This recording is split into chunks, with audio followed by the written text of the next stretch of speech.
Milenio 3, en la cadena SER, con Iker Jiménez.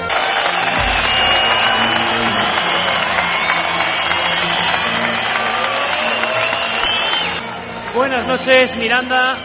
Buenas noches, queridos amigos. Hoy es una noche muy especial por varios motivos. Bueno, no, se me acaba de chafar porque hoy es día 4 realmente, no es día 3. Iba a decir, cumplimos 3 años de Milenio 3. Bueno, todo esto, no, es cierto, ha empezado un día 3 aquí en Miranda. Y para nosotros es 3 años de amistad con muchísima gente, como lo hemos vivido aquí hace más de hora y media. Esto sí que es la nave del misterio, amigos. Me gustaría para todas las emisoras de la cadena SER en España transmitir siquiera un poquito de la emoción que estamos viviendo. Miranda de Ebro, 2.500 personas, un pabellón repleto, el pabellón polideportivo. Hemos estado viendo imágenes, navegando por el misterio, asustándonos un poquito también, ¿verdad, Carmen? Buenas madrugadas. Buenas madrugadas, Iker, y buenas madrugadas, Miranda de Ebro. ¡Un placer!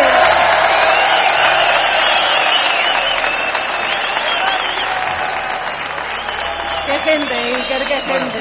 Bueno, yo lo he dicho en el previo, tengo que volver a decirlo, toda la gente de SER Miranda con Ricardo Cantera a la cabeza, madre mía, qué bien lo han preparado, qué bien lo han hecho, qué cantidad de amigos, gente que sabemos que no solo es de aquí, sino que viene de toda España.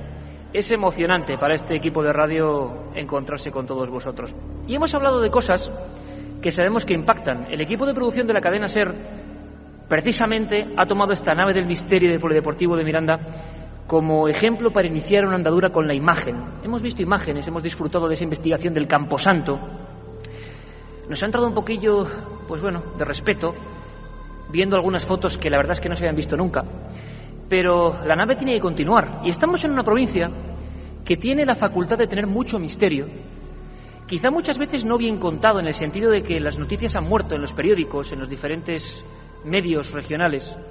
Pero cuando uno va a la hemeroteca, cuando conoce gente, cuando habla con los militares, por ejemplo, se da cuenta de que en esta tierra pasaron, y seguramente pasan y pasarán, algunas cosas que podríamos englobar dentro del mundo del misterio. Hay un sitio muy especial que se llama San Pedro de Arlanza, que yo no sé si mucha gente de la que hoy nos acompaña aquí conoce. Es otro de esos sitios donde uno se siente distinto.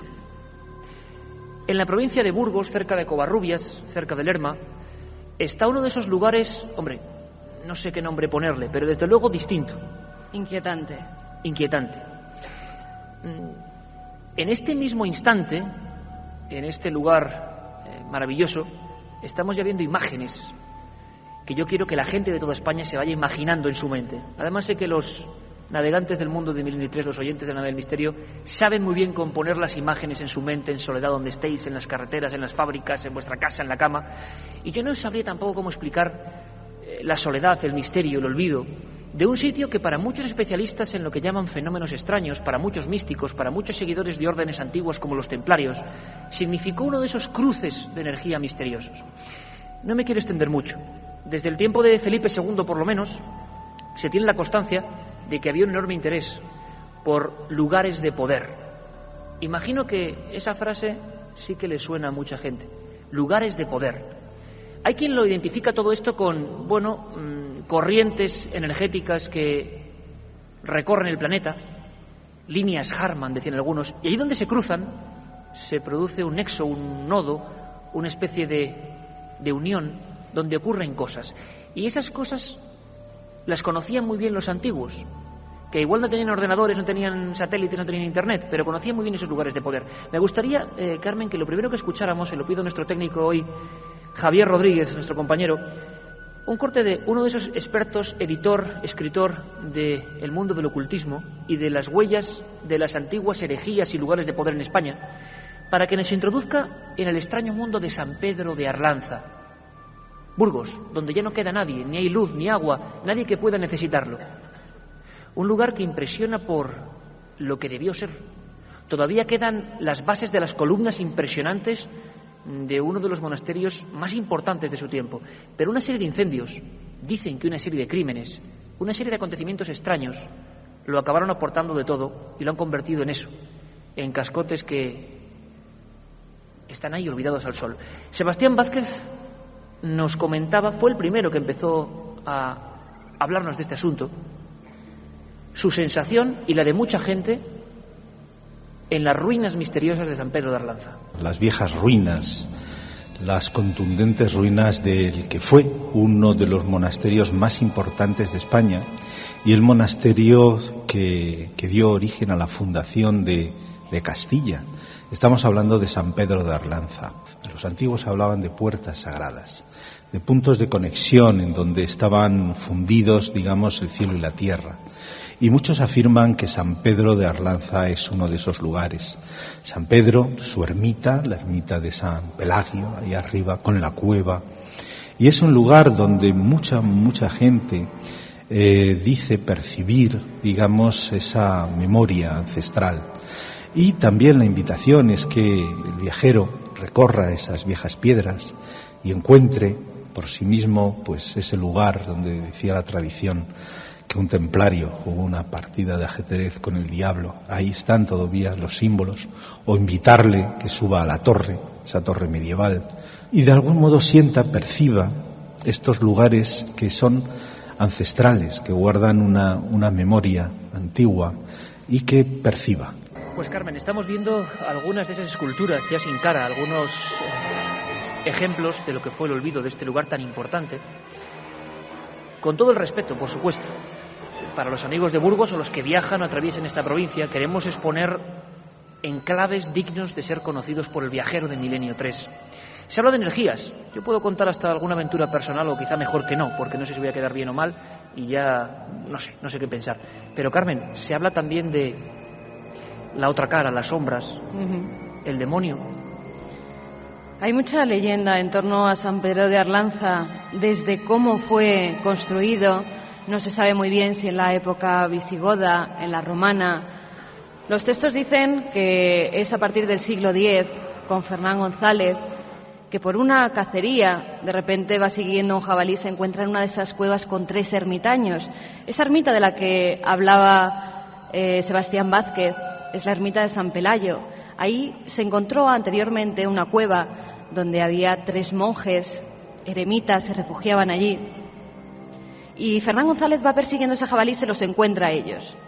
Luego uno de ellos resulta que es santo, es San Pelayo, y decide construir allí un monasterio para dar cabida a todos esos monjes. Y lo decide porque era un lugar de poder, como bien has dicho, Iker, un lugar donde pasaban cosas extrañas.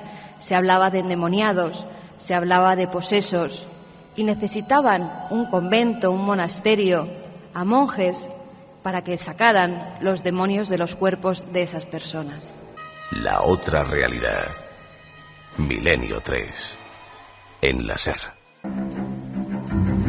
Ruinas abandonadas, ruinas absolutamente ya olvidadas por casi toda la gente que dejó de habitar ese lugar. Y una torre circular, una torre donde se hablaba de una de esas leyendas o realidades que acompañan siempre los lugares de poder.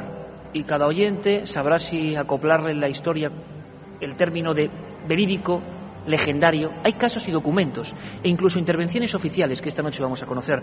La Dama Blanca, una visión de una figura con lo que podía ser un sayal, una túnica, y decenas desde arqueólogos, excursionistas, montañistas, personas incluso completamente alejadas del misterio, que estando bordeando el lugar de San Pedro de Arlanza, la observaron en el mismo punto. Aparte están los símbolos extraños. Y como comentaba Carmen, y nunca mejor dicho después de escuchar este comentario sobre su libro, endemoniados. Procesiones de endemoniados en la antigüedad, y los refugiaban en ese punto concreto. Sí, al parecer Iker hay toda una zona. Sabéis que muy cerquita también está el monasterio de Silos. Pues era todo un centro que se consideraba de poder y de algún modo de ayudar a las personas que creían tener los demonios en el cuerpo. Eran 2 de los centros en España. Hay muy poca documentación, Iker, sobre ellos. Hablamos, por supuesto, 2 sitios, Carmen, además muy extraños arquitectónicamente. Permíteme una cosa, pero hablamos endemoniados, creían ser endemoniados, sí, por y la supuesto. mayoría eran absolutamente casos de histeria en niveles que, por supuesto, la ciencia, estamos hablando del siglo XI, siglo XII, siglo XIII, solo podía achacar al demonio. Sí, pero estos centros se convirtieron en verdaderas romerías de gente que al hacer el Camino de Santiago en siglos luego posteriores pasaban siempre por San Pedro de Arlanza y por el monasterio de Silos. Precisamente iban allí, como han ido en otros puntos de Castellón, por ejemplo en La Balma, porque allí había personas que les podían ayudar a calmar esos estruendos, esos gritos, esos nervios, esos chillidos que emitían porque creían tener el demonio en sus entrañas. La mayoría de ellos, como bien has dicho, Iker, eran enfermos, con una simple bendición, con un rezo, se calmaban, y lo cierto es que daban cobijo a muchas personas que luego estuvieron allí y las tuvieron, algunos de los que no podían con los rezos calmarles, los mantenían en cierta forma escondidos allí para que el resto de la comarca no tuviera contacto con ellos y se pudiera contagiar de esa histeria. Algunos quizás relacionan el fin de San Pedro de Arlanza con estos hechos luctuosos, otros hablan incluso de crímenes entre monjes. Los documentos de la historia no son muy abundantes, pero la gente del siglo XX y siglo XXI ha acudido a investigar, ha visto lo grandioso que tenía que ser eso, ha visto ese ajedrezado que hay en el suelo donde había una leyenda maravillosa. Justo en ese lugar, es curioso, yo creo que nada es casualidad, un templario, una noche, guardando esos terrenos que ya eran suyos, o que aquella orden tan importante custodiaba, se encontró con un extraño visitante. Siempre esa historia, el visitante que a veces se presenta con negras galas, con una sonrisa especial, seductora, y echaron una partida al ajedrez con una especie de piedras. Es la leyenda que hay en San Pedro de Arlanza. Hay otra leyenda, Iker, que es la de Fernán González, que fue allí enterrado en el año 970. Y dicen que cuando había alguna batalla por la zona, los huesos de este conde, del conde Fernán González, se movían. Que hay incluso testimonios que recogieron los monjes que vivían en el monasterio, donde abrían la tumba cuando había una batalla cerca y veían que esos huesos se agitaban. Solo nos queda la soledad, los lugares amplísimos, increíbles, prospecciones arqueológicas que ahora mismo están efectuándose en San Pedro de Arlanza, y el misterio, por ejemplo, de lo que ocurre en esta torre, y las visiones de una especie de mujer que, según muchos, siempre hablamos de testimonios concretos, nombres y apellidos, se precipita por ese ventanuco que muchos amigos en Miranda ahora mismo están viendo en las imágenes. Sebastián Vázquez nos sigue introduciendo en esta historia y en esas visiones. Es un gran número de personas que perciben como una energía que de algún modo los conmueve, los agita. Lo mejor es vivirla, Es aquellos viajeros de Milenio 3 que sean más, digamos, más arriesgados, ¿no? Que sencillamente dejen ahí el coche en esa explanada y vean allí anochecer y vean una noche en San Pedro y sientan una noche en San Pedro. Habrá algunos que se lo pasen divinamente, pero quizá haya otros que se encuentren con ese misterio. Ahí dejamos por lo menos la propuesta, que es nuestra misión, generar lugares dignos de ser visitados con otros ojos. Ya nos contaréis. Por cierto, 7640, eso nunca puede faltar. Claro que sí, que líneas abiertas 7640, ya sabéis, palabra clave, milenio, espacio y como siempre lo que queráis. Hay amigos que nos están escribiendo desde aquí, que están entre el público. ¿Desde aquí mismo? Sí, y dice que ha merecido mucho la pena haber venido a Miranda, por ejemplo, nos lo dice Luis de Bilbao. O sea, hay muchísima gente. Una cosa, los móviles tenían que estar apagados. Da igual, para mandar un mensaje y estar ahí con nosotros. Mucha gente seguramente que de esta tierra está fuera, puede que también nos cuente sus cosas. 7640. Lo que sí os va a sonar es el siguiente documento. Enseguida vamos a tener en esta mesa, en tan grata compañía con todos vosotros, a un magnífico investigador, corresponsal de este programa de Milenio 3 en todo lo que es la zona de Álava. Luego además vamos a preguntarle por Ochate. Pero antes quiero que conozcáis otra historia. Una historia que se sitúa en otra zona de Burgos, más cercana todavía, en Pancorbo. Son historias de apariciones en la carretera. También las hay aquí. Vamos a escuchar algunos testimonios que recogimos en Milenio hace un tiempo, algunos de ellos investigados por la Guardia Civil. Lo que yo personalmente creía que era una leyenda urbana, se cambió radicalmente, o por lo menos me dio un bofetón a mi soberbia, cuando vi 1502 mensajes en aquella noche, con nombres y apellidos de personas que por lo menos habían visto a esa figura, a esa dama blanca. Incluso en algunos lugares hablaban de haberla metido dentro del coche. Personas, médicos, abogados, campesinos, de toda condición, de todas las provincias. En Burgos también hay casos. Escuchamos, por ejemplo, a Lorenzo Abad, que fue el primer caso, parece, investigado por la Guardia Civil, o por lo menos que llegó a ser una denuncia oficial por lo que habían sufrido, en este caso ya entre Álava y Guipúzcoa. Lorenzo Abad, vamos a escucharle. Una noche bajábamos mi mujer y yo, íbamos hacia Deva, cuando pasando por las curvas que hay en la carretera, pues una chica nos hizo autostop. Entonces paramos para recogerle y al cabo de un par de curvas o así, nos advirtió que tuviéramos cuidado con la carretera, que se encontraba en malas condiciones, puesto que ella había tenido un accidente en aquel sitio. Entonces miramos hacia atrás para verle a ella el tráfico y demás, y nos dimos cuenta entonces que ya no estaba allí. Entonces nos quedamos muy sorprendidos, puesto que ni habíamos parado el coche, ni la puerta se había abierto, ella no había podido bajar. Entonces no sabíamos qué había ocurrido, si había sido una alucinación, pero el caso es que lo habíamos visto los dos. 1:52, siempre en directo aquí en Miranda de Ebro, y tenemos ya como un espectro aparecido, pero por supuesto es una persona absolutamente racional, lindando con el escepticismo después de tanto investigar. Enrique Chazarra, buenas madrugadas, amigo. Buenas madrugadas, ¿qué tal? Pancorbo, un lugar donde incluso a nivel oficial ha habido investigaciones de gente que afirma ver cosas como esta, que nos puede parecer increíble, excepto si las ha sufrido, claro. Efectivamente, Pancorbo tiene una tradición en principio oral de leyendas, de relatos, o denóminalo como tú quieras, de estas características. Lo que sucede que muchas veces, tirando de estos rumores y de estos comentarios, llegas a puntos o a datos igual más contundentes, como que hasta cierto punto ha habido en la Guardia Civil de la zona declaraciones de testigos, ¿no?, de ver autostopistas que aparecen y desaparecen en las curvas. El mismo caso que hemos escuchado de Lorenzo Abad. Efectivamente.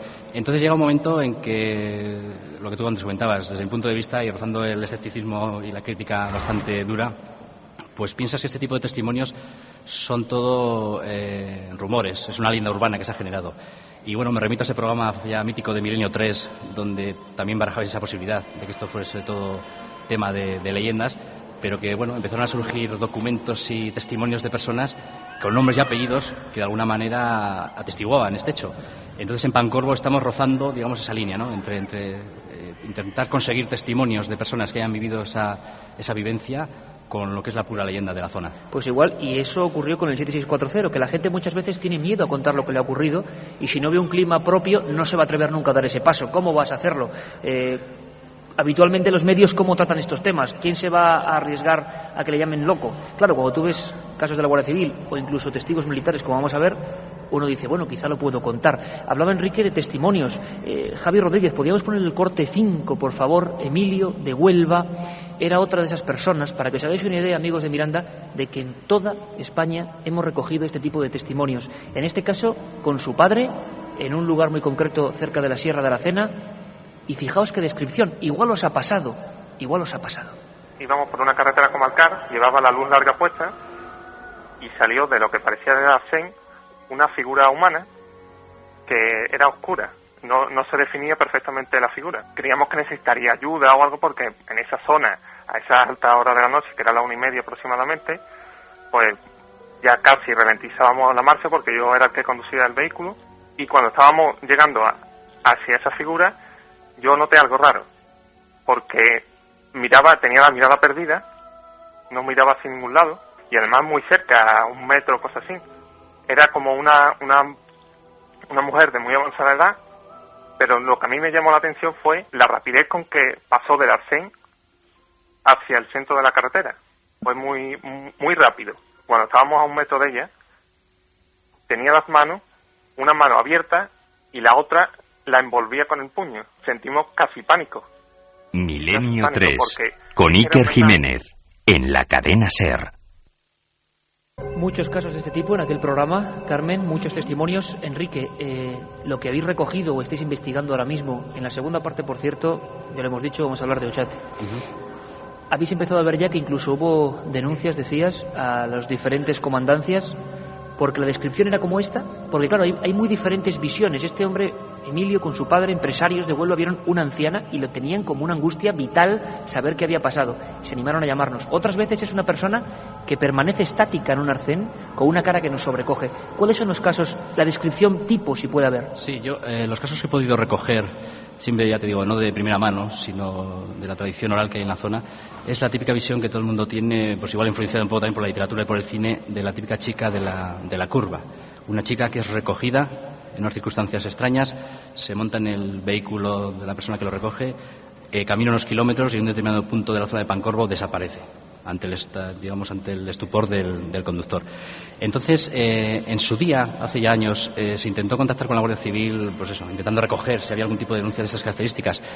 Y la verdad es que, bueno, cuando topamos con un organismo de estas características, muchas veces no colaboran demasiado y este fue el caso de que no nos pudieron dar información de ese tipo. Me vas a permitir una cosa, Enrique, sí. Porque muchas veces la cerrazón es lo que nos encontramos los investigadores, pero otras veces, y porque ahora al empezar la segunda hora vamos a hablar también del tema OVNI, al menos por unos minutos, porque han pasado cosas.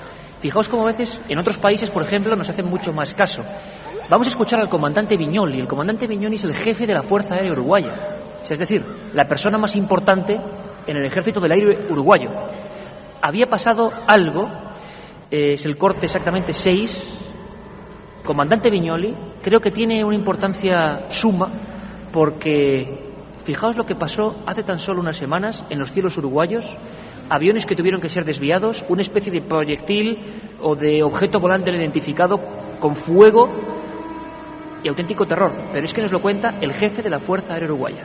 Nuestro centro de control de tránsito aéreo en el Aeropuerto Internacional de Carrasco recibe el reporte de 2 pilotos, 2 aeronaves diferentes que estaban realizando un vuelo. El primero, un avión carga de Lufthansa desde Ezeiza a Dakar, y el segundo, un avión privado uruguayo de un courier que volaba de Ezeiza al Aeropuerto de Carrasco.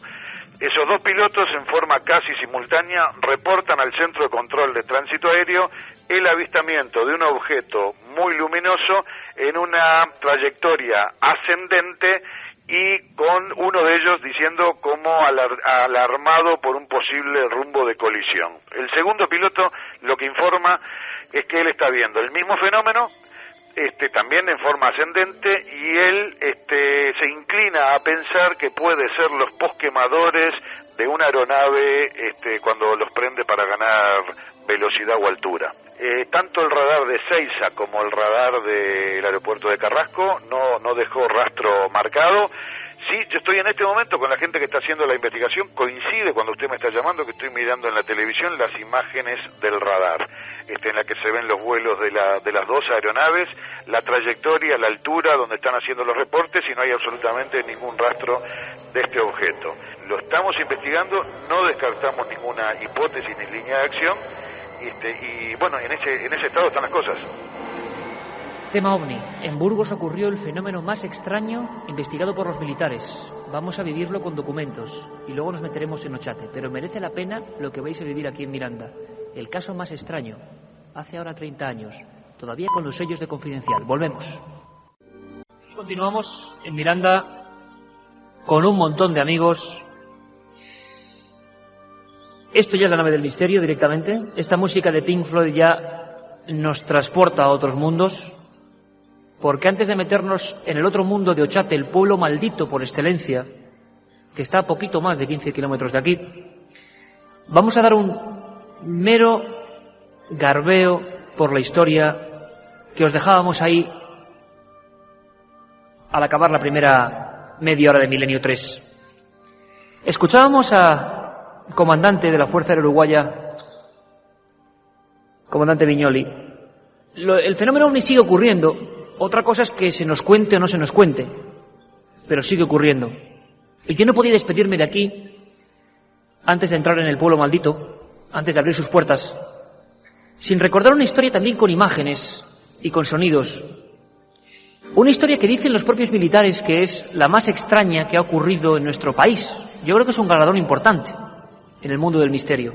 Ocurrió hace ahora 30 años, en un pueblo que quizá es cotidiano para todos vosotros, habéis pasado por él 1000 veces, es Quintana Ortuño, muy cerca de la capital burgalesa.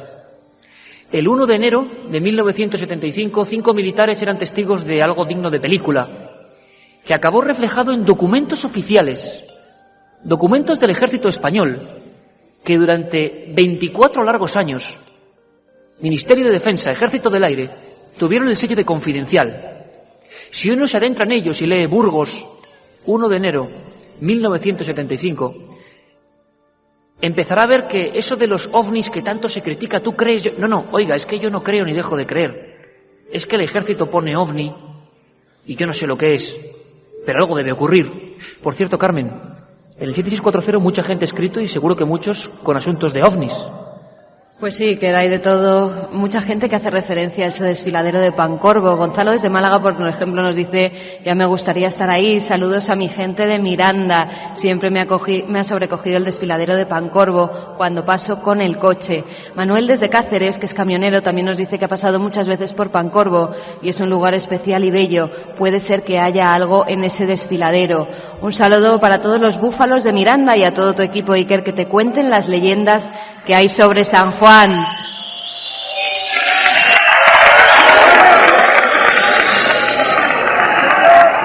Como presumíamos, mucha gente de Miranda desde fuera, mirandeses que están queriendo estar con vosotros, ¿no? Era Fernando, que escribe como un mirandés desde Granada.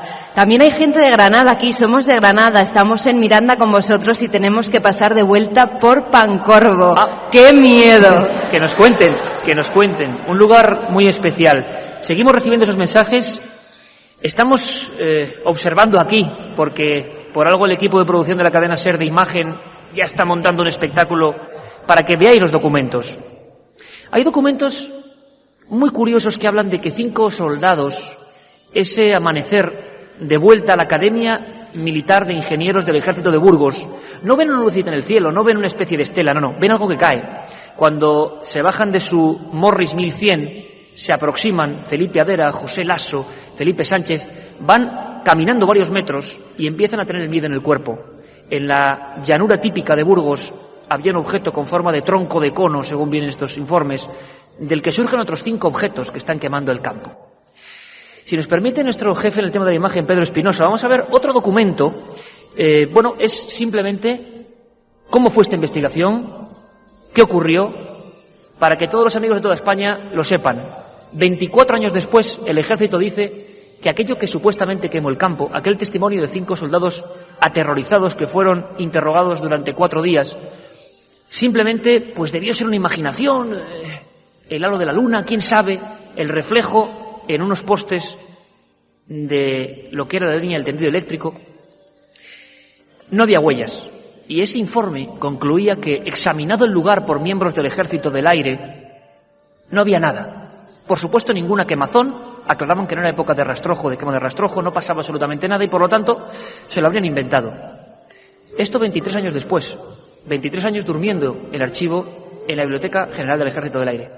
Pero hemos sabido que sí que pasó algo, sí que hubo huellas. Ese mismo día, y no otro, horas después, en este lugar, en Bardenas Reales, en Navarra, también 35 militares observan lo mismo, una especie de campana o tronco de cono, yo no sé lo que sería, que aterrizó impunemente y dejó una huella de 10 metros. El tratamiento de esa información fue la misma, confidencial, no se puede saber, no se puede preguntar. Oficialmente, como digo, no pasó nada, pero las fotografías existen, los documentos están, lo que pasa que nunca salieron. Los soldados, los testigos, examinando una huella de 300 metros cuadrados calcinada, donde estaban los 5 troncos de cono, aquel amanecer del día ya 2 de enero de 1975. Fotografías prohibidas en aquella época. Algunas son realmente inquietantes porque horas después, sin haberse publicado, periódicos como La Voz de Castilla hablaban de que otras personas, como cualquiera de vosotros, en este caso cerca de Lerma, también habían visto el mismo objeto, exactamente el mismo, y habían sentido el mismo temor. Algunos reportajes sí surgieron meses después. Uno de ellos es el del entonces reportero de La Actualidad Española, Pedro J. Ramírez, que fue el primero que llegó para hacer estas imágenes.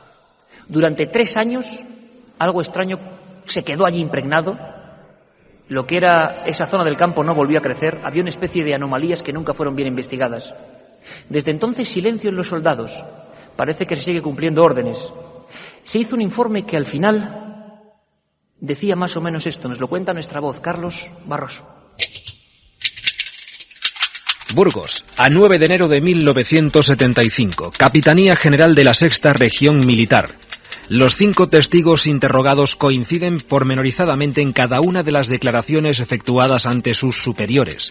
Hacia las 6:25 de la madrugada, en un tramo de la carretera nacional 623 y a tan solo unos metros de la entrada del pueblo de Quintana Ortuño, observaron la caída de un objeto rojizo de apariencia celeste que desapareció junto a una loma.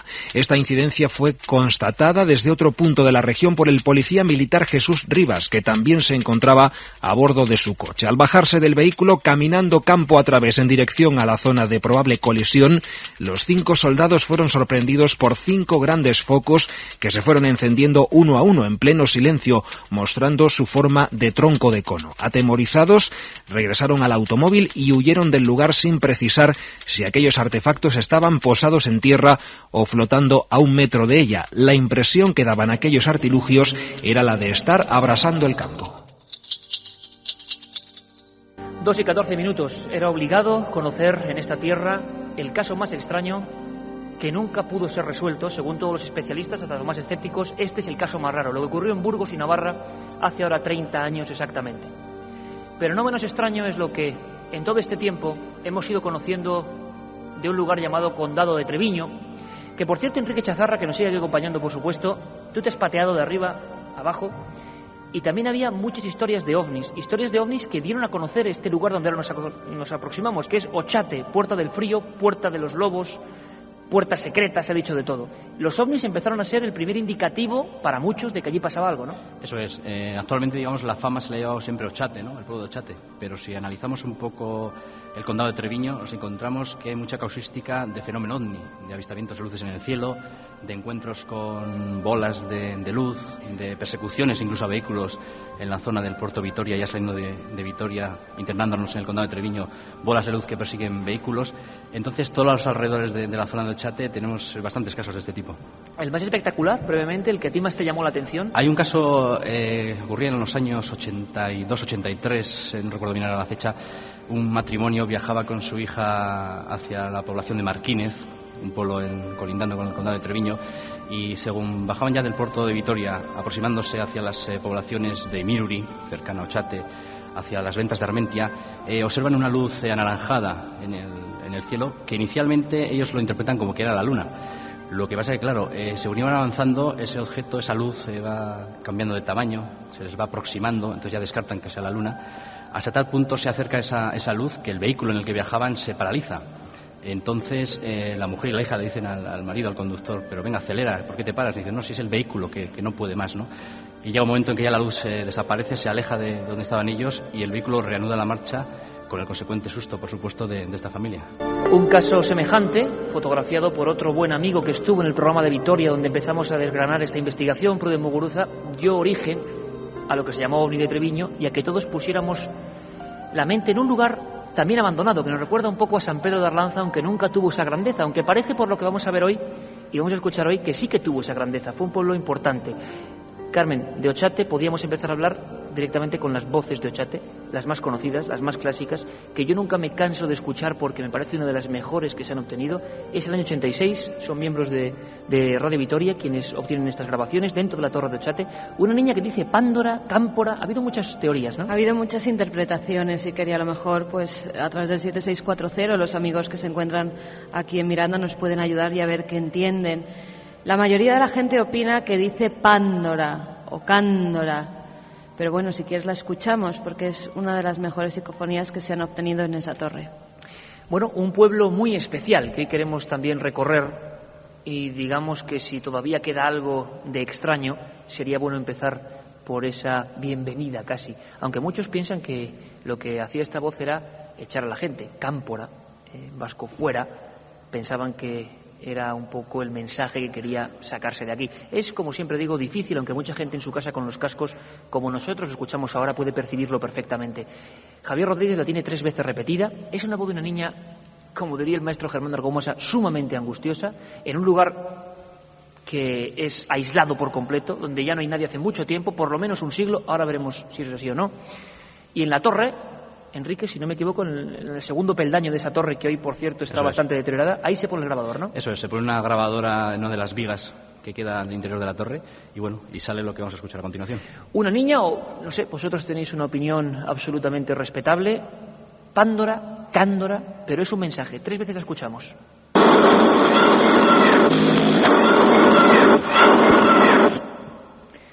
Muy rápido, desde luego. No sé si podemos volver a recuperar ese documento. Tened en cuenta que la grabación es mucho más amplia. La Torre de Ochate siempre ha dado que hablar. Se puede decir también, y quiero no meterme en camisa de 11 varas, tenemos ya aquí otros 2 compañeros que han investigado mucho el asunto de Ochate y que han retomado el asunto también, no olvidándolo, sino intentando escarbar en cada piedra, pero ha provocado más de una muerte. Investigadores se creyeron que aquí estaba la puerta del frío, puerta secreta, Otsatea, puerta del frío, y pensaban que la única manera de acceder al secreto era matarse. Ocurrió. Han ocurrido muchas cosas y no sabemos dónde termina lo que es lo legendario, el rumor que se retroalimenta con lo que son los datos reales. Quiero saludar ya a Roberto Pérez y a Julio Corral. Buenas noches, amigo. Buenas noches. Buenas noches, Julio. Julio, que tiene una actividad frenética en Internet con el Foro de Amigos de Ochate, que creo que es una iniciativa maravillosa, que está dando a conocer este pueblo en todo el mundo y que está además compartiendo información. Y Roberto Pérez, un especialista del arte alavés, del arte de esta región, que también se enamoró del asunto Ochate y lo hizo porque entre sus ruinas quedan símbolos, quedan cosas que vamos a intentar explicar. Gracias por estar aquí con nosotros en esta noche. Volvemos a escuchar, Javier, si lo tienes ahí disponible, para que todos los amigos que están en toda España y los que están en Miranda, yo diría, sintiesen un poco, no sé si la angustia o la forma. Las psicofonías nunca son claras, las auténticas, las que parece que son auténticas, sino que se transportan en otras ondas o se retroalimentan de otros sonidos, no lo sé. Pándora, cámpora, sin sentido, desde luego, pero ahí está.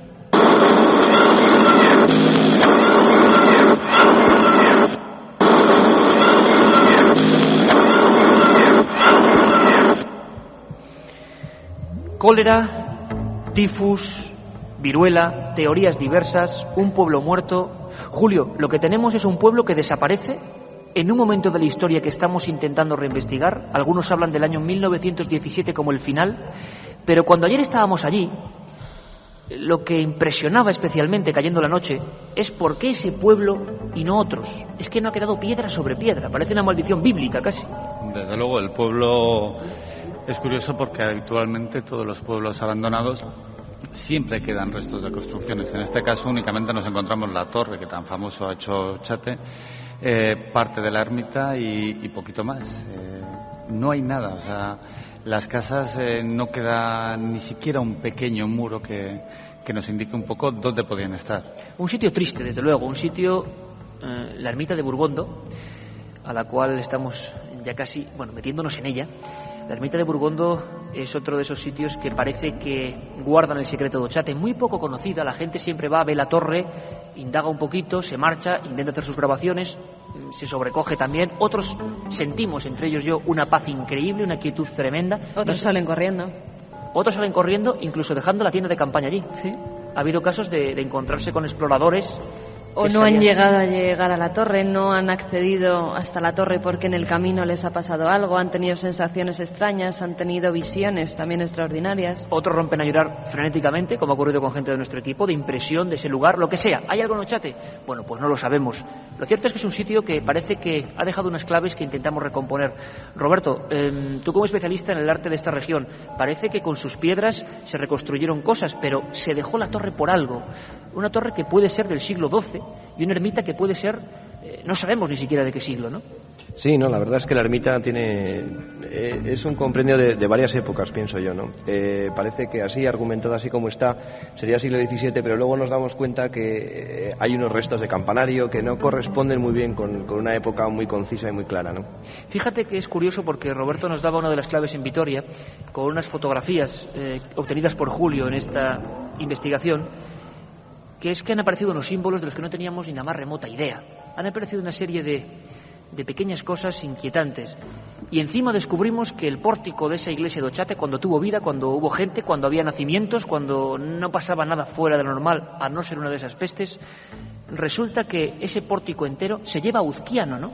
Incluso creo que hay documentos sobre las gárgolas o figuras que estuvieron un día en Ochate y que no sabemos por qué se llevaron a otro pueblo. Sí, bueno, iconográficamente en la historia siempre, cuando la gente era normalmente inculta, se daba la historia un poco a nivel religioso de lo que la religión católica quería, ¿no? La forma de hacerlo, ¿no? Y es curioso porque en los pórticos de la iglesia, en el pórtico de la iglesia concretamente, hay una iconografía un tanto diferente, un tanto distinta, ¿no? No se corresponde los símbolos, los grabados, alguna especie como de dioses que parecen identificados con lo que es el arte de la región que tú bien conoces, ¿no? Sí, efectivamente, ¿no? Concretamente, si nos ponemos a indagar un poquito más, concretamente hay un tipo de piedra tallada que no corresponde, o sea, no corresponde ni con la época, ni con el lugar, ni con las mismas circunstancias, un poco extraña. Oye, Enrique, tú empezaste desde los años 80 a interesarte por el asunto de Ochate. Mucha gente, yo creo que se ha influenciado demasiado por esta historia. Y también hechos de difícil explicación que siguen estando. Encuentros con figuras. Hablábamos en el previo de damas blancas, de figuras en el camino, de figuras que suben por ese camino de Ochate. Puedes creer o no creer, pero hay testimonios que te dejan un poco helado por su frialdad. Me estoy acordando de Miquel Colmenero, por ejemplo. Efectivamente, el caso de Miquel Colmenero, que es un caso ya clásico en el tema de Ochate, con encuentros con algo, entre comillas, desconocido y que en principio se mueve en extrañas circunstancias. Pero lo más curioso de este caso de Miquel Colmenero, además hablaba yo hace una semana con él a raíz de la nueva investigación que luego entraremos, sobre todo con el tema de los militares y el ejército, la relación con Ochate, pues hemos podido comprobar de que hay casos similares al de Miquel Colmenero, que de alguna manera corroboran ese encuentro que tuvo Miquel. Que serían unas figuras muy altas, unas figuras casi flamígeras apareciendo y acercándose a él hasta que en un momento dado se esfuman, ¿no? Se esfuman, efectivamente. Por lo menos la sensación visual que tienen todos los testigos son conscientes de que eso es algo, es decir, porque cuando te enfrentas a un caso de estas características, lo primero que piensas, pues bueno, has podido ver un árbol de cierta altura, un arbusto, una sombra en la noche, y todo el mundo está convencido de que no, eso era algo físico, algo que estaba ahí, algo que se desplazaba, de grandes proporciones, de gran altura, y en eso coinciden todos los testigos. Hay una historia, entre comillas oficial, una primera investigación en el 80 que habla de que es un pueblo que muere por 3 veces, que 3 pestes concretas, cólera, tifus, viruela, arrasan a toda la población y encima no afectan a ningún otro poblador de los otros lugares, de los otros establecimientos o aldeas. Es curioso, pero pasa 3 veces y cuentan que Ochate se convierte en un cementerio de sí mismo y el resto de vecinos en enterradores de sus antiguos compañeros. Hablan de desapariciones, hablan de sacerdotes que desaparecieron en extrañas circunstancias. Se habla a partir del año 47 de luces extrañas. Me gustaría que Javier Rodríguez recuperara el corte 8, porque tenemos un documento que sí sería interesante escuchar para imaginarnos lo que fue para los médicos y los epidemiólogos de la época, pues estudiar todo eso, saber qué ocurría con esa especie de enfermedades que solo se centraban allí. Ahora también hay una investigación nueva que dice que quizá no fue todo así, que puede que sí que hubiera una serie de peste, gripe española en concreto, que mató a todos los pobladores y que ya dejó eso desierto. Con esas imágenes, con esas gárgolas, algunas de demonios y algunas que tienen también su secreto. Escuchamos a uno de los miembros del equipo de producción de la cadena SER leyéndonos uno de los informes de esas enfermedades que no sabemos por qué, supuestamente, solo afectaban a la gente que vivía en Ochatea, Puerta del Frío, Puerta de los Lobos. Cólera morbo asiático. Afección endemoepidémica de origen indostánico causada por un microorganismo llamado vibrón colérico o vibrocoma, descubierto por Koch en 1884. En sus 3 fases, diarrea premonitoria, receso de temperatura y cadaverización, el cuerpo pasaba en pocas horas de los 25 grados a 43. La enfermedad era de carácter epidémica en zonas concretas del este y sudeste asiático y tan solo en ocasiones puntuales llegó hasta Europa. En España se produjo la primera gran epidemia en 1835, entrando exactamente por el puerto de Vigo, proveniente de la cuenca del Volga.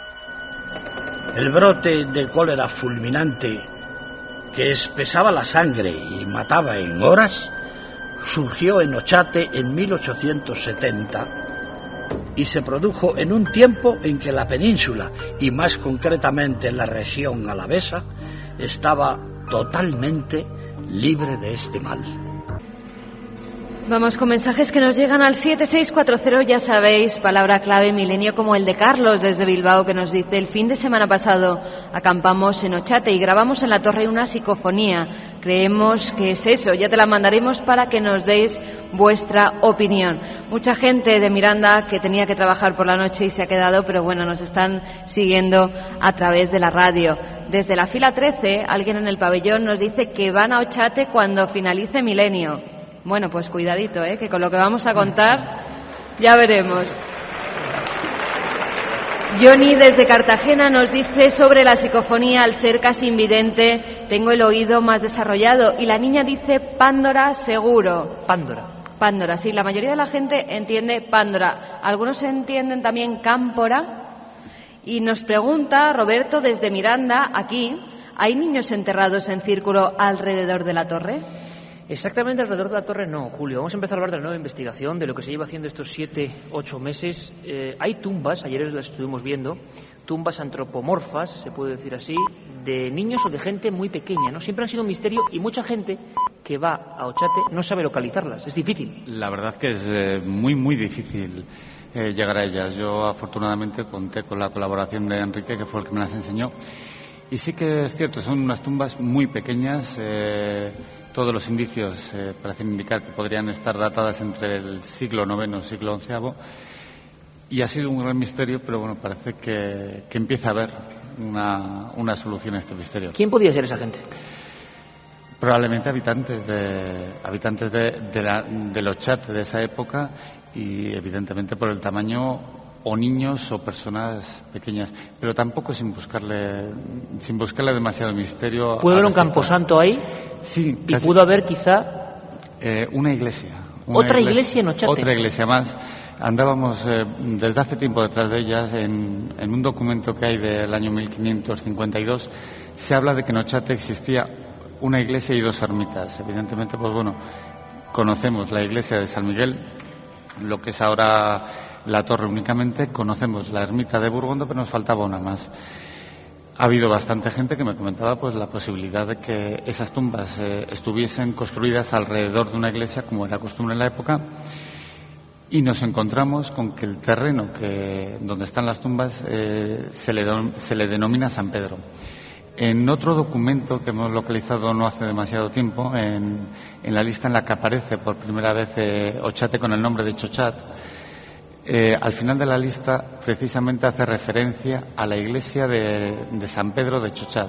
Entonces nos encontramos un terreno llamado San Pedro, la existencia en este lugar de una iglesia con ese nombre y las tumbas que solían rodear a las iglesias en esa época. Una pequeña apreciación.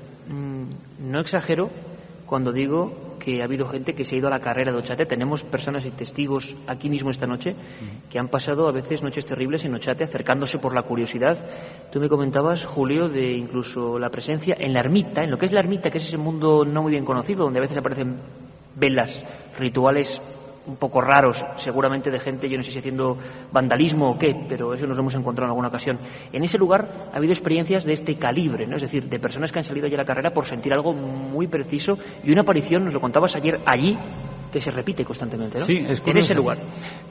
Afortunadamente, aprovechando un poco lo que es Internet y las grandes posibilidades que da, hay mucha gente que puede llegar a contar su experiencia que de otra forma evidentemente no nos llegaría. Y hay una cosa, retomando la dama blanca de la que hablabas antes, sin embargo allí es negra. Hay muchísima gente que habla de una aparición en una de las paredes de la ermita, una aparición muy fugaz, o sea, lo suficientemente fugaz como para que dude la gente de que realmente haya sido real, pero a la vez lo suficientemente duradera para apreciar muchísimos detalles. La gente lo calla, habitualmente no lo dicen rápidamente, y poco a poco, según va pasando el tiempo, van teniendo conciencia realmente de lo que han visto. Y hablan eso de una chica joven, vestida de negro, con una túnica, y se repite en gente que no tiene ninguna relación entre ellos. Roberto, estamos buscando la historia, lo que no se ha escrito de Ochate. Parece que hubo una iglesia de la que no sabemos absolutamente nada. Y habéis empezado a indagar, casi rastreando como arqueólogos, y habéis encontrado elementos para pensar que allí pudo haber una orden religiosa. Esto daría una vuelta importante a lo que sabemos de este pueblo, abandonado. Una orden, los hospitalarios estabais hablando, ¿no? Sí, bueno, concretamente, pues bueno, estuvimos un poco viendo en el catálogo monumental de Vitoria aparece algo que está que es de Ochate, ¿no? Una especie de cerámicas, una especie de reliquias, ¿no? Por decir de alguna forma, ¿no? Que se hicieron allí en el pueblo. Efectivamente, bueno, pertenecían a lo que era Ochate, ¿no? Concretamente, ¿no? Y bueno, y hay una reliquia concretamente que es San Juan de Ortega, ¿no? Sí. Efectivamente, y este hombre resulta que la historia de él es que él va a Jerusalén, en Tierra Santa en las primeras cruzadas, ¿no? Y es curioso porque además el escudo heráldico de Ochate, concretamente, tiene varios elementos, él sabe bastante más de esto. Elementos concretos como una media luna, según he podido ver. Sí, O sea que Ochate, ese pueblo del que no sabíamos nada, ya tenemos hasta su escudo, lo que estaba allí en su tiempo. Sí, es curioso porque estamos hablando siempre de un pueblo, nos hacemos todos a la idea de que es un pueblo realmente de aldeanos, de labradores, de ganaderos, un pueblo sin ningún tipo de importancia. Sin embargo, nos encontramos el pórtico del que hablábamos antes, un pórtico muy labrado, demasiado labrado para ese tipo de pueblo, y nos encontramos este escudo que está catalogado como tal, como el escudo de Ochate. ¿Esto no se ha visto nunca? No, hay un libro con la relación de escudos heráldicos de España y allí aparece, y la simbología que tiene son todas una simbología de caballeros, de símbolos otorgados por heridas recibidas en batalla, por heridas en la cabeza. Y es curioso, allí nunca ha habido, no tenemos realmente conciencia de que hayan existido caballeros, sin embargo el escudo así lo indica. Es curioso, Enrique, ha habido un montón de investigadores de Burgos, de Miranda, de Vitoria, que en los años 80 han ido aproximándose al misterio de Ochate porque salía en algunos periódicos. Hubo muchas molestias para la gente de Ochate, a la que mandamos un abrazo, bueno, para los que tienen, digamos, en propiedad esos terrenos, porque hubo todo tipo de destrozos, de desmanes, de exageraciones, pero también hay que decir que muchos de esos investigadores se apartaron bruscamente del tema, muchos de ellos con más que un susto en el cuerpo, y que ahora les preguntas por Ochate y te ponen mil excusas para ni volver ni querer volver a declarar. Cuando menos es curioso, ¿no? Sí, efectivamente. Además, son gente que conocemos, que ha habido investigaciones conjuntas con ellos, y ahora parece que el tema de Ochate lo tienen un poco como tema tabú, como que no quieren saber nada. Y de alguna manera, con los nuevos datos que estamos aportando, tanto Julio, Roberto, y las investigaciones que estamos llevando en conjunto, pues de alguna forma, algunas cosas no es que se vayan clarificando, pero bueno, es información nueva que aporta que Ochate pues tiene más importancia, que como decía antes Julio, de lo que todos pensamos, que era una población bastante más importante de lo que hemos pensado hasta ahora. Vamos a escuchar otro documento, otra de esas grabaciones que gracias a vosotros y a la gente que está investigando en el asunto de Ochate pues podemos tener hoy aquí y mostrar a toda España y a toda la gente que nos sigue a través de Internet. Casi no hemos podido analizar esta documentación. Se repite mucho una palabra que es curiosa, es que también es lo que escuchábamos en el previo, hablando de la investigación del Camposanto, que es la palabra aquí, estoy aquí. Aquí es una cosa bastante constante en lo que es las investigaciones de supuestas psicofonías, siempre supuestas. Yo creo que son de muy difícil audición y que probablemente la gente en casa lo puede escuchar mejor que nosotros aquí, y realmente hay que prestar atención. Yo antes, cuando lo escuchaba con cascos, lo entendía perfectamente. Creo que la repetimos 3 veces. Antes hay otra clásica, Javi, ese corte 10, que dice una frase que ya para todos los que saben de Ochate es clásica. ¿Qué hace la puerta cerrada? ¿No? Era una de las frases famosas. Otra psicofonía que se obtiene un año después de aquella de Pándora. Repite en el mismo día del año, en el mismo lugar o un piso más arriba de lo que queda de la torre, y vuelve a ver una grabación, para mí menos clara, pero es una voz muy desagradable. Es una mujer de mediana edad, yo creo. ¿Qué hace la puerta cerrada? Parece una conversación de casa habitual del siglo XX, XXI, pero también puede referirse a la puerta, a ese nombre de Ochate, ¿no? Eso es. Aquí lo curioso de esta psicofonía, aparte de la voz, que sí ya es inquietante, es que se hizo en el mismo lugar que la anterior y en un nivel, digamos, superior. Entonces, las investigaciones por aquel entonces se centraban en seguir subiendo niveles, a ver si así, por seguir de alguna manera no hubo una tercera, rutina. No, se hubo más intentos, pero no se consiguieron resultados, más que nada que a la vista de estas circunstancias, pues seguir una rutina un poco experimental. ¿Qué hace la puerta cerrada? Vamos a escucharla, es muy difícil, yo creo, y es como una voz que se cuela también con esos fondos muy rápida, además. ¿Qué hace la puerta cerrada? Sería el tono. Yo voy a ser el hombre de las que pone tono a las psicofonías. Soy como un traductor de de este tipo de voces, siempre muy subjetivas, por supuesto. Ahí están, cada uno que saque su opinión. Año 87, mes de octubre, Ochate, torre célebre, y esto es lo que sale.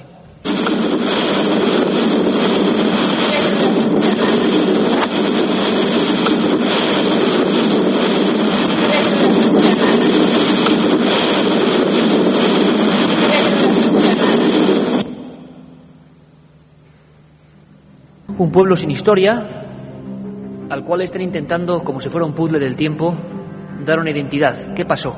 Tumbas antropomórficas, además, fíjate, poniendo la medida, Carmen, en ocasiones, hasta investigadores, no voy a dar nombres, que se meten en las tumbas para ver un poco la medida.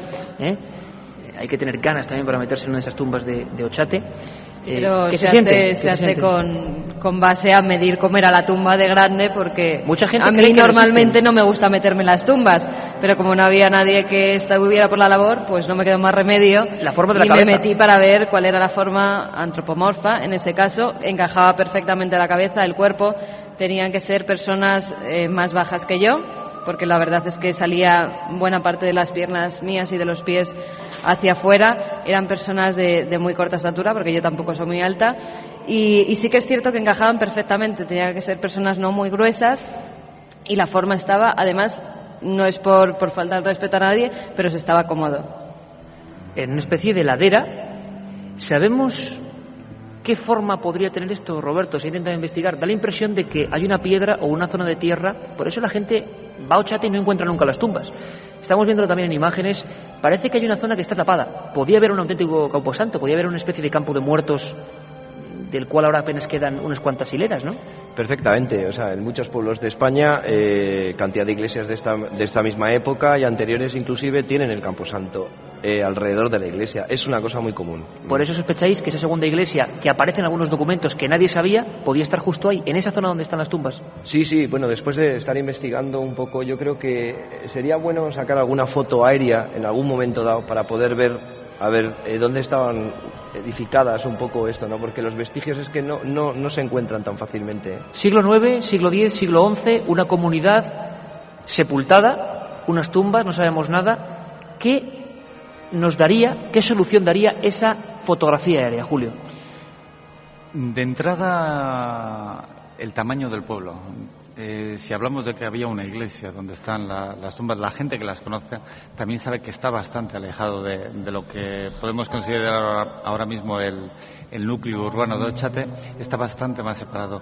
Evidentemente una iglesia se construye dentro del pueblo y nos podría dar la idea de eso, de un pueblo muchísimo más grande, más amplio de lo que ahora mismo lo podemos considerar, y sobre todo poder llegar a hacernos un poco la idea de realmente dónde estaban las construcciones, dónde estaba todo.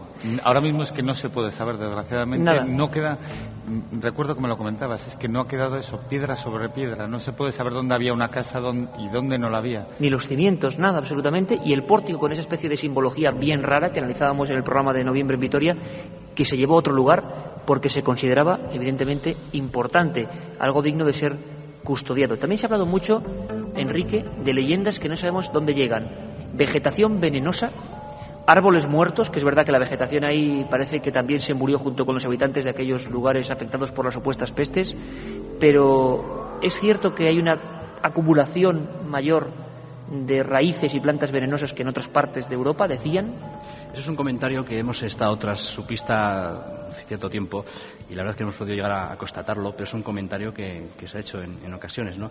Y respecto al tema de las leyendas, encontramos leyendas tan populares relacionadas con la inmortalidad, como que cada cierto tiempo surge una especie de geyser, que toda persona que beba de esa agua pues extiende su vida en X años. Son leyendas que, si te pones a investigar en otros puntos de España, incluso del mundo, su existencia, ves que son muy genéricas, pero lo curioso del tema es que en Ochate también se dan ese tipo de leyendas. Hay un medallón, hay una historia curiosísima con un medallón, que también la leyenda popular, los documentos hablan de que esas luces que se veían desde los años 40 cayeron en la torre y surgió uno de esos medallones. Sobre eso también habría complicaciones, ¿no? Parece que la historia no es así. ¿Sí es así? No, el origen de este medallón es bastante más profano de lo que se ha podido hacer. Es un medallón del que se ha hablado muchísimo, pertenecía a una cofradía, la cofradía de la Veracruz, de Imiruri, a la que también pertenecía el pueblo de Ochate. Y según me han podido comentar, este medallón se utilizaba para dar a besar a los moribundos y a los enfermos, porque era la función que tenía precisamente esa cofradía, ¿no? Cuidar de estas personas. Es un medallón que ha existido durante muchísimos años y que desgraciadamente ahora está un poco ilocalizable, aunque bueno, todavía... ¿Se quemó el retablo? ¿Hubo acciones, dicen algunos, que satánicas en el pueblo de Ochate? Porque lo que es cierto es que arrasaron con todo, pero se habló de quemar el retablo por alguna especie de cosa que no llegamos a comprender. Lo que no está claro es el origen del incendio. Se ha hablado de incendio fortuito, se ha hablado de incendio provocado, y lo que la gente de la zona considera ahora mismo es que realmente fue un rayo, se supone que de una tormenta, el que provocó el incendio. No ha quedado de todos modos todavía bien claro el origen de ese incendio, pero sí que existió. Vamos a escuchar ese documento que antes os decía. Las psicofonías en Ochate, o los documentos sonoros extraños, siguen produciéndose. Una cosa es que se hable de ello, que no ahora, con esta posibilidad de ese foro en internet de los amigos de Ochate, mucha gente está intercambiando, pasándose archivos, documentos, con la facilidad de ese nuevo medio casi mágico. Por eso nos llegan muchas veces inserciones supuestamente paranormales, como este aquí, que se repite en muchas ocasiones, decíamos, en la historia de Ochate. Aquí, estoy aquí. Las supuestas voces de Ochate tienen algún tipo, las que habéis recogido vosotros en estos meses, de sintonía especial. ¿Se parecen en algo? ¿Son niños, son voces, son mujeres, son parecidas a las anteriores de los años 80? Hay todo tipo de voces. Es curiosísimo. Al haber tanta gente, bueno, la verdad es que también me ha sorprendido mucho la cantidad de gente que lo visita y la cantidad de grabadoras que se ponen. Entonces sí que nos están llegando muchísimas. Desgraciadamente la mayor parte de ellas, la calidad no permite que ahora se puedan emitir, pero hay todo tipo de voces, desde niños, personas jóvenes. Sí que no he encontrado ninguna de personas ancianas, o que dé la impresión de que sea una persona anciana. Normalmente es niños, niñas y jóvenes. Aquí la voz que surge, lo repito de nuevo, es aquí. Lo escuchamos, creo que está 3 veces. Vamos a ver si entendemos algo. ¿Hay alguien?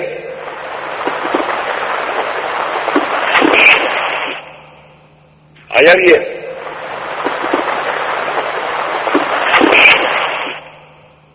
¿Hay alguien?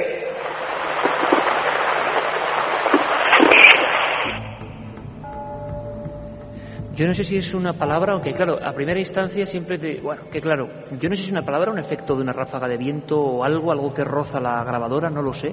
Aquí, esto sería en todo caso una cosa muy extraña, habría que analizarlo, porque sería lo que dicen una psicofonía de esas que se hace una pregunta previa y luego se pone el grabador a ver qué ocurre. Yo no quiero decir nada, pero es raro desde luego que sea tan clara la relación entre una pregunta hecha al aire y eso, ¿no?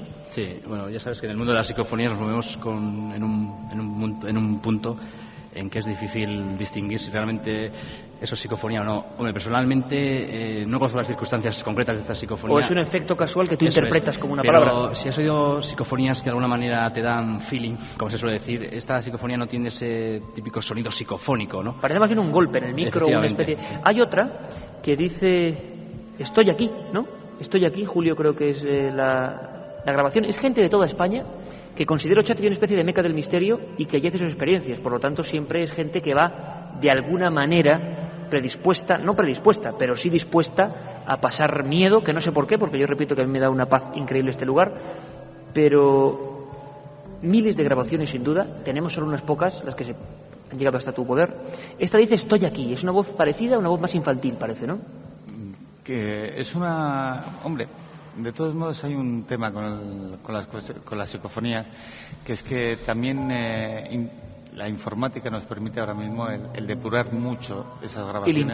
Y limpiarlas. Esta, si no me equivoco, en concreto la limpié yo. Evidentemente la grabación que me enviaron se oía algo, parecía, pero una vez que se limpia es cuando se oye con tal claridad. Bueno, pues si os parece, vamos con esos documentos que hoy por vez primera están sonando. Los investigadores están acudiendo a Ochate, están viendo su cara más apegada a la historia, pero también están recibiendo un montón de informaciones diversas que quieren compartir con vosotros. Estoy aquí. ¿Vamos con ello, Javi?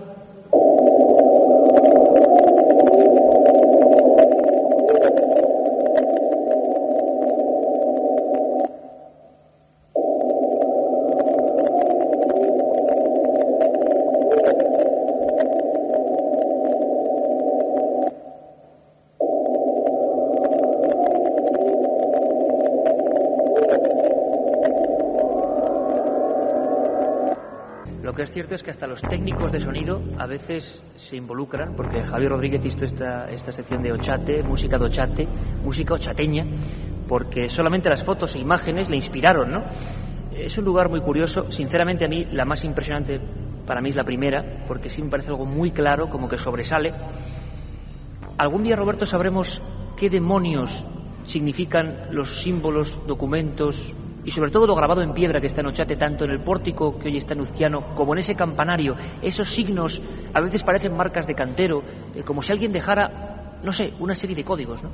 Hombre, nosotros estamos siguiendo un poquito las pistas, ¿no? Si nos encontramos con este santo que lleva un compás en la mano, que es un santo único, porque no hay otro que lleve ese atributo.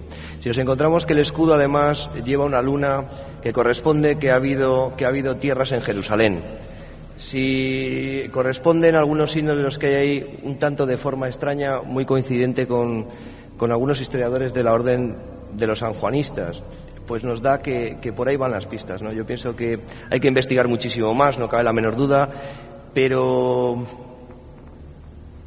yo creo que ese es el camino, ¿eh? Sanjuanistas, Roberto, de hecho, una palabra que es curiosa, que a mucha gente no le sonará, a mí casi tampoco me suena. Sanjuanistas, hospitalarios, dejaban unos símbolos muy concretos. Hay quien los relaciona con los templarios, ahora tan de moda. Los templarios estuvieron en muchos puntos de España. Adoraban, dicen, una cabeza, una especie de cabeza solitaria. Muchos de ellos, sus máximos dirigentes, fueron quemados por la propia Iglesia por adorar esa cabeza que relacionaban casi con el demonio, lo llamaban Baphomet. Bueno, en Ochate tenemos pistas muy curiosas.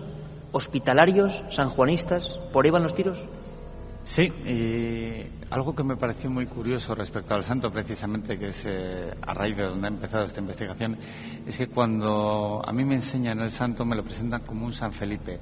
En el lugar donde ahora mismo está, siempre se le ha conocido como tal, y algo que nos ha extrañado mucho ha sido precisamente eso, el por qué ocultar a un santo presentándolo como otro. Le habían cambiado el nombre al santo. Sí, se le había cambiado el nombre. Estamos hablando de una talla de nogal.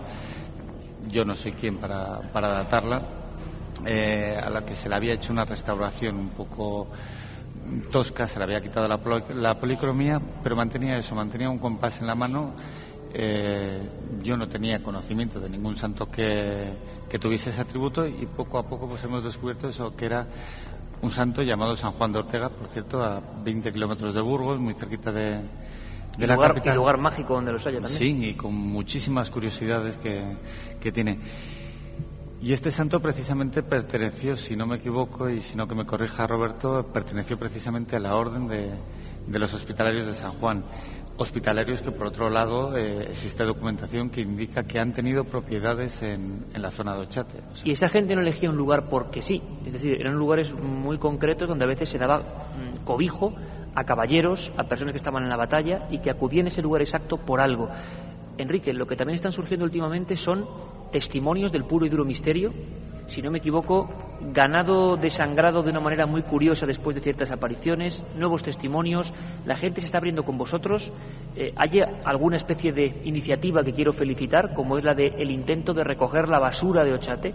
Parece una tontería, pero no lo es, porque Ochate, y es la desgracia, cuando se hizo más o menos célebre, y en alguna culpa también podemos haber caído nosotros al comentar lo que es el asunto de este pueblo, porque, Carmen, el espectáculo que era Ochate de noche hace 6 meses, 7 meses en noviembre, era dantesco, pero no por los espectros, ¿eh? No, era deprimente porque se puede ir a un sitio a pasar miedo, a intentar grabar psicofonías, a pasar una noche en compañía de amigos contando historias de miedo alrededor de esa torre que tanta historia ha vivido, pero que luego no cuesta nada meter las cositas que vamos dejando en una bolsa, y así no este grupo de gente tendría que ir todos los fines de semana a recoger la basura que dejan otros. O sea que además nos lo comentaban a través del 7640, que felicidades por esa iniciativa, nos decía Begoña. Y también nos comentaban otra cosa, Iker, a ver si nuestros expertos conocen algún caso. Conozco a alguien que vio una mujer con una niña en brazos en Ochate. ¿Conocéis más casos? Niña en brazos, sería parecido a lo que... No, en nada. principio no tenemos constancia de ese tipo. Ningún dato. Pues hay unas nuevas pistas que habría que investigar. Decía lo de la basura porque hacer cosas buenas, positivas, en un lugar, no solo investigar, ha hecho que la gente del entorno, que siempre estaba bastante disgustada con los investigadores, haya abierto su mano, haya empezado a proporcionar datos. Habéis conocido hasta gente que llegó a vivir en Ochate, y esto sí que me parece un pelotazo increíble, porque no sabemos nunca cuándo ocurrió la última peste, pero hay gente muy anciana que os recordaba que llegó a vivir, bueno, que llegó a nacer en Ochate. Sí, hay ahora mismo, si no ha cambiado mi información, hay una persona nacida en Ochate viviendo en un pueblecito muy cercano de allí. Desde luego... ¿Podría ser uno de los últimos habitantes de Ochate? Probablemente, porque la idea que tenemos nosotros es lo que comentabas antes, que el abandono del pueblo se produjese a raíz de la epidemia de gripe española de 1919. Entonces estamos hablando de una persona muy anciana ya, pero bueno, daría pie a corroborar nuestra idea. Ese año 17-19 hay una peste seguro que acaba con el pueblo. Lo que no tenemos tan seguro son las 3 anteriores que matan a toda la población en diversos momentos, ¿no? No encontramos constancia de ella. Por aquel entonces, y aunque nos parezca increíble desde el siglo XXI, ya había en el siglo XIX unas medidas profilácticas terribles, había unos controles bestiales para evitar estas pestes, y no hay ni una sola referencia, al menos yo no he encontrado ni una sola referencia, ni en el hospital de Santiago Apóstol ni en la documentación de la época. Sin embargo, de la gripe que por otro lado afectó al mundo entero, fue una pandemia terrible. De esa gripe sí, evidentemente hablamos de un pueblo muy pequeñito, y que desapareciese ese pueblo a raíz de esa epidemia tampoco sería tan extraño. Bueno, ahí tenemos el apunte de lo que se está haciendo ahora mismo. La foto de Ochate, la foto de la torre, la foto de esos árboles desvencijados sigue siendo, al menos para los que somos de la tierra, realmente enigmática. No sabemos qué tiene, qué no, la fuerza de las leyendas, la sugestión, quién sabe, tanto que se ha hablado, tanto uno que ha sentido. Yo me despediría de todos los amigos de Miranda. Tenemos que tener por aquí rápidamente a Katia Rocha con los últimos mensajes y dando, bueno, pues la alineación del equipo que ha estado aquí. Una sensación rápida. ¿Qué es lo que más ha sentido en Ochate? Cada uno, por favor, muy rápido. Julio, todavía mantente ahí un poquito. Bueno, Julio se aleja como una especie de entidad. En Ochate, miedo, tranquilidad, ¿alguna otra sensación? Muy rápido, por favor. Admiración. Calma, mucha calma. Mucha calma. Carmen. Inquietud. ¿A ti te pasó alguna cosa en Ochate al principio? Aparte de que nos robaran aquel famoso programa. Sí. Tú hiciste una foto y salió algo raro, ¿eso es cierto? Sí, hice una fotografía y salió una especie de rostro, una cara con barba, muy parecida a otra que había salido anteriormente, que a su vez se parecía mucho pues a una persona que se había suicidado frente a esa torre. Julio, ¿y tú? Tranquilidad, muchísima tranquilidad. Tranquilidad. A mí yo le incluiría ese concepto muy de Milenio 3, que es fascinación. Y felicito a Enrique, a Roberto, a Julio, que nos tendrán que seguir contando cosas en el futuro, que siguen investigando, que lo están haciendo seriamente. Un saludo a todos los amigos del foro de Ochate, porque yo creo que va a haber sorpresas. Y les va a haber muy pronto. Esta noche en Miranda tenían que estar todos los datos, los documentos, las piedras, orden de los hospitalarios, sanjuanistas, cabezas que se idolatran, la ermita de Burgondo y su misterio. Seguiremos ahondando porque lo que hemos hecho es dejar varias pistas y no nos olvidamos de los casos puramente paranormales, esos desangramientos de animales y esa gente de Ochate que sigue diciendo que las luces continúan. Bueno, que la gente investigue, Carmen, y que nos ayuden a comprenderlo. Katia, vente por aquí muy rápido, por favor. Vete por aquí muy rápido, porque ya casi sin tiempo, bueno, la gente... Muchísima Ochate gente, lo tiene ahí, ¿no? El técnico en Madrid, que está ahí, Juanma Frasquet, Pedro Espinosa y Javier Rodríguez aquí en Miranda de Ebro, y Juan Antonio Merallo, Alberto Ruano, Roberto Cuadrado y Teo Rodríguez, que se han encargado de toda la producción en logística, Rafa Meneses y Juan Meneses, las luces Javier Abad, el vídeo Oliver Cuesta, los jefes de todo, que han sido Curro Serrano y Mariano Revilla, y un agradecimiento especial, como no, a lo bien que nos han tratado los compañeros de Miranda de Ebro, especialmente a Alfredo Patón y a Ricardo Cantera, que es el director de la emisora, que nos han tenido aquí de maravilla. Bueno, yo creo que hemos disfrutado, hemos aprendido. La sensación que siempre tiene Milenio es la de que por lo menos os vayáis con más documentación, información y siempre con la propia opinión. Aquí, porque va a ocurrir ahora en las salidas de Milenio, hemos vivido el misterio, hemos visto imágenes, hemos viajado por Ochate, por los ovnis, por la investigación del Camposanto. Nosotros lo hemos hecho con mucho placer, lo hemos hecho para demostraros que en Burgos, en la provincia, en la región, en la zona ya de Álava, hay muchas cosas dignas de ser vistas con otros ojos. Esperamos haberlo conseguido. Para el equipo de Milenio ha sido un placer que la nave del misterio, un día como hoy, haya aterrizado aquí. Gracias, Miranda.